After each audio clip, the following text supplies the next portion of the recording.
आपका स्वागत है आपके अपने चैनल महाअध्ययन में। वीडियो को लाइक करें और चैनल को अगर अभी तक सब्सक्राइब नहीं किया है तो प्लीज सब्सक्राइब करें।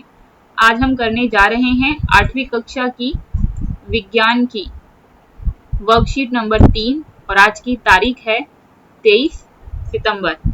हमारा आज का विषय भी सूक्ष्म जीव है। आपको याद होगा हमने लास्ट क्लास में या ये कहें कि पिछली वाली वर्कशीट में लैक्टोबैसिलस नामक एक सूक्ष्म जीव की बात की थी जो दही के जमने में अपनी महत्वपूर्ण भूमिका निभाता है। आज देखते हैं कि आज हम क्या पढ़ने वाले हैं। सूक्ष्म जीव से आज जिस प्रक्रिया के बारे में हम पढ़ने वाले हैं उसका नाम है किण्वन। पिंकी का जन्मदिन है और दादाजी उसके लिए बाजार से मनपसंद छोले भटूरे लेकर आते हैं। हर बार ऐसा होता है, लेकिन इस बार ऐसा नहीं हुआ क्योंकि कोरोना की वजह से उन्होंने मना कर दिया। मम्मी ने सरप्राइज देने के लिए छोले भटूरे घर पर बनाने की योजना बनाई। उन्होंने थोड़ा सा मैदा लिया और उसमें थोड़ी सी चीनी, गर्म पानी और 2 चुटकी यीस्ट पाउडर मिलाकर उसे नरम आटे में गूंथकर बर्तन में 2 घंटे के लिए रख दिया। कुछ घंटों के बाद पिंकी ने देखा वह आटा फूल गया था।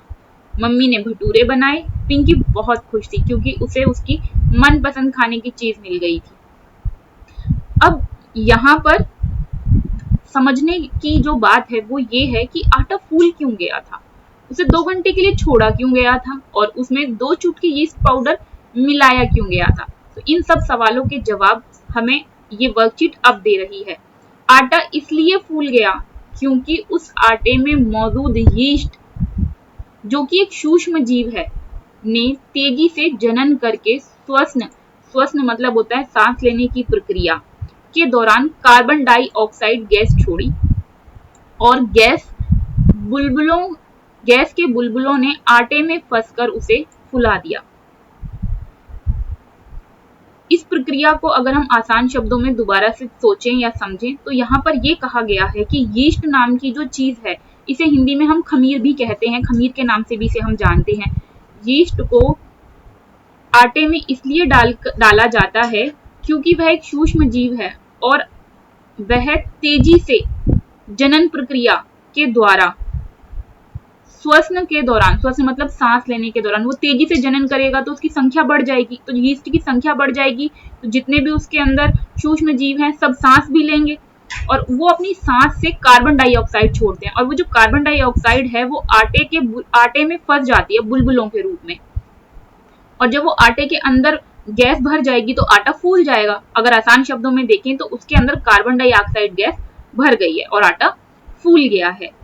मम्मी ने बताया कि ब्रेड, केक, पेस्ट्री भी नरम और स्पंजी बनाए जाते हैं और उसके लिए इसी प्रक्रिया का इस्तेमाल किया जाता है। और आपने खाए होंगे, देखा ना, ब्रेड सॉफ्ट होता है, फूला फूला होता है, उसमें आपको ऐसा लगता है ना जैसे छेद छेद से दिखाई दे रहे हैं, फूला फूला दिखाई दे रहा है। उसका यही कारण है कि उसके अंदर भी ये यीस्ट नाम का जो सूक्ष्म जीव है यानी कि खमीर जो है वह ये सब काम करता है। और आपको जानकर यह अच्छा लगेगा कि चीनी से या हम ये कहेंगे शर्करा से अल्कोहल और एसिटिक एसिड बनाने के लिए भी इसी प्रक्रिया का प्रयोग किया जाता है।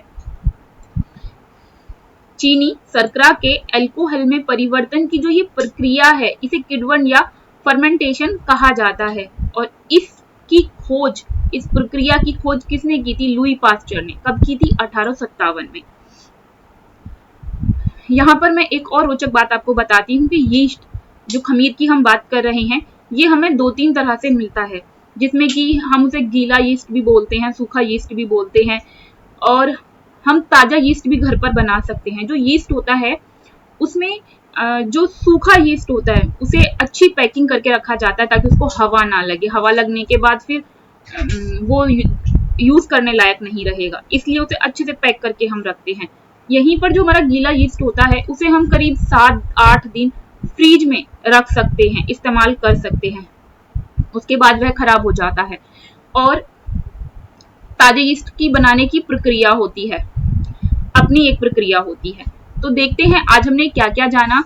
और बिल्कुल याद रखिएगा हमने यहाँ पर जो बात पढ़ी, जो बात हमने की वो किण्वन या फर्मेंटेशन प्रक्रिया की बात की, जिसमें यीस्ट नाम का सूक्ष्म जीव अपनी महत्वपूर्ण भूमिका निभा रहा है, और इस प्रक्रिया की खोज लुई पास्चर ने की थी 1857 में।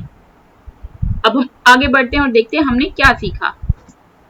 किण्वन प्रक्रिया की परिभाषा लिखनी है और इस प्रक्रिया की खोज किसने की। अभी अभी हमने पढ़ा लुई पास्चर ने इस प्रक्रिया की खोज की थी, और किण्वन प्रक्रिया चीनी के अल्कोहल में परिवर्तन की प्रक्रिया किण्वन या फर्मेंटेशन कहलाती है। इस प्रक्रिया की खोज लुई पास्चर ने 1857 में की। इसी तरह हमारे दूसरे प्रश्न का उत्तर हमने अभी अभी पढ़ा भी था, bread, cake, pastry, alcohol, acidic acid किण्वन प्रक्रिया के द्वारा ही हमें मिलते हैं। कौन सा सूक्ष्म जीव किण्वन प्रक्रिया में सहायक है, तो हमने अभी अभी पढ़ा, उसका नाम था यीस्ट, जिसे हम हिंदी में खमीर भी कहते हैं। अपने मनपसंद किसी 2 खाने की वस्तुओं के नाम लिखने हैं जो किण्वन प्रक्रिया द्वारा बनाए जाते हैं।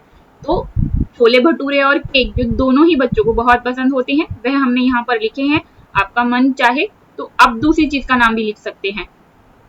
ऊपर की गई गतिविधि में आटा क्यों फूल गया था, कारण बताइए। तो हमने पढ़ा था कि यीस्ट जनन प्रक्रिया के द्वारा अपनी संख्या बढ़ाता है, और सभी उसके अंदर मौजूद सूक्ष्म जीव सांस लेने की प्रक्रिया के दौरान कार्बन डाइऑक्साइड छोड़ते हैं, और वो कार्बन डाइऑक्साइड आटे के अंदर फंस जाती है बुलबुलों के रूप में, और जिसकी वजह से आटा फूल जाता है।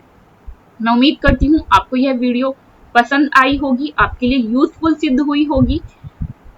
अगर आप चाहते हैं कि इसी तरह की यूजफुल वीडियो हम आपके लिए बनाते रहें, तो प्लीज वीडियो को लाइक जरूर करें। अगर आपका कोई भी इससे रिलेटेड सवाल है, अपनी वर्कशीट से रिलेटेड सवाल है, तो आप कमेंट बॉक्स में लिख दें, हम उसका जवाब आपको जरूर दे देंगे।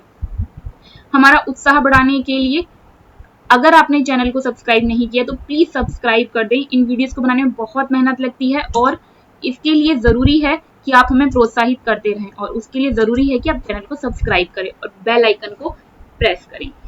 Thank you.